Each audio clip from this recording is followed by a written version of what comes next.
Dalam Bapa dan Putra dan Roh Kudus. Amin. Bapa di surga, kami ucap syukur dan terima kasih kami boleh merasakan dan mengalami kasih-Mu, kasih keibuan, dan mengalami baik kami diangkat kepada kehidupan ilahi, kehidupan yang Kau inginkan sendiri bagi kami.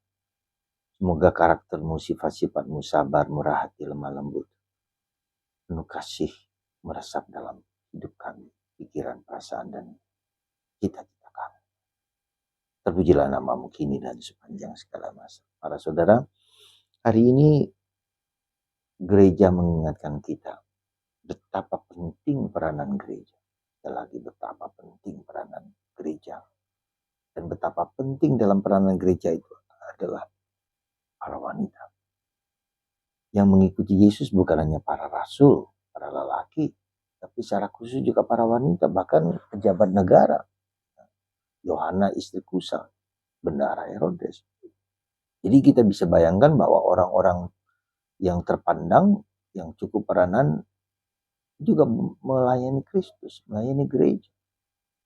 Ya, wanita-wanita yang setia, yang setiap hari, yang sederhana.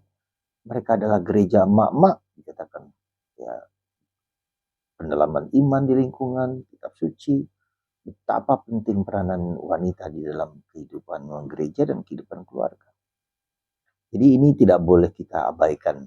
Jadi tanpa wanita, sekali lagi kita sungguh-sungguh menjadi kering dalam hidup kita. Itu yang pertama. Jadi sisi lain boleh dikatakan karena peranan wanita yang cukup penting dan berperan dalam kehidupan gereja, ya, para imam juga dibantu oleh para wanita. Ya. Kita juga harus sadar bahwa bagaimana kita harus berani melibatkan, berani menyentuh para lelaki yang kerap kali kurang berperanan di lingkungan, di paroki, di stasi, ya, yang datang ke gereja hanya para wanita. Ini juga menjadi catatan penting bagi para imam bagaimana kita menyentuh para wanita, para lelaki di dalam pelayanan gereja. Nah, untuk itu yang ketiga saya menyarankan bahwa bagaimana kita menyentuh para lelaki, kita para imam terutama, maaf kembali saya bilang sejujurnya, kita para imam juga kurang juga menyentuh para lelaki. Entah kenapa kita para lelaki tapi tidak menyentuh para lelaki. Mungkin ini suatu catatan yang harus kita refleksikan bersama. Ya. Kemungkinan bisa jadi ada dua hal. Kita para lelaki atau para imam terutama kurang memperhatikan aspek feminitas dalam hidup kita. Ya, kita mungkin terlalu lelaki dan lelaki sehingga tidak nyantel, tidak pas.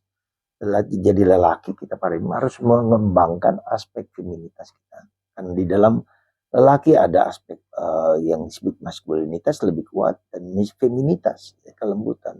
Jadi lelaki itu tersentuh ketika kelembutan seorang wanita, seorang ibu di dalam diri kita. Maka apa yang harus kita kembangkan? Mari kita kembangkan aspek feminitas kita dengan cara yang positif, ya, penuh kelembutan, penuh kasih sayang, seperti dalam bacaan hari ini yang disampaikan oleh Paulus kepada Timotius. Ya, ini pesan Paulus kepada Timotius, bayangkan. Jadi Paulus pun sadar bahwa unsur kewanitaan, unsur mistik, unsur feminitas dalam diri kita sebagai imam harus kita kembangkan.